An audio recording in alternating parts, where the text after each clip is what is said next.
കേന്ദ്ര ഗവൺമെന്റ് 5 പൈസയും കിട്ടിയിട്ടില്ലല്ലോ. 400 ആള് മരിച്ചിട്ട് വയനാട്ടിൽ ഒരു പൈസയും കൊടുക്കാൻ കേന്ദ്രം തയ്യാറായിട്ടില്ല.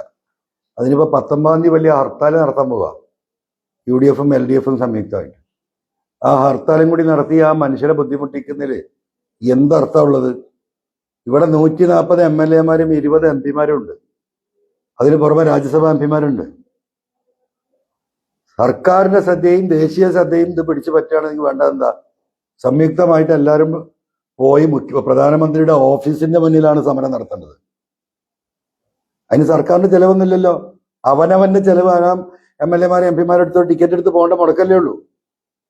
കിടന്നുറങ്ങാൻ അവിടെ കേരള ഹൗസിലോ YMCA-ലോ എവിടെയും കിടക്കുക, ഒരു രാത്രിയല്ലേ ഉറങ്ങേണ്ടുള്ളൂ. ഇതൊരു ദേശീയ പ്രശ്നമായി ഗൗരവതരമായിട്ട് കേന്ദ്ര സർക്കാരിന്റെ ഈ നിലപാടിനെതിരെ ശക്തമായ നിലപാടെടുക്കാനാണ് ഈ LDF-ഉം UDF-ഉം ഉദ്ദേശിക്കുന്നതെങ്കിൽ ചെയ്യേണ്ടതാ. ഇല്ലെങ്കിലേ പട്ടിണി. അവിടെ കൊണ്ടുപോയിട്ട് ഒരു ഹർത്താല.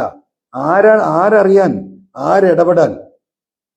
അപ്പൊ ദയവായി ഒരു ഹർത്താൽ കൂടി നടത്തി അവിടെ ഉള്ള എന്താ പറയാ കഞ്ഞിയും കൂടി അവിടെ മുട്ടിക്കാതെ ഈ സമരം കേന്ദ്ര ഗവൺമെന്റിന്റെ പ്രധാനമന്ത്രിയുടെ ഓഫീസിന്റെ മുന്നിലേക്ക് ആക്കണമെന്നാണ് DMK-യുടെ ഒരു നിർദ്ദേശമായിട്ട് ഈ വിഷയത്തിൽ പറയാനുള്ളത്.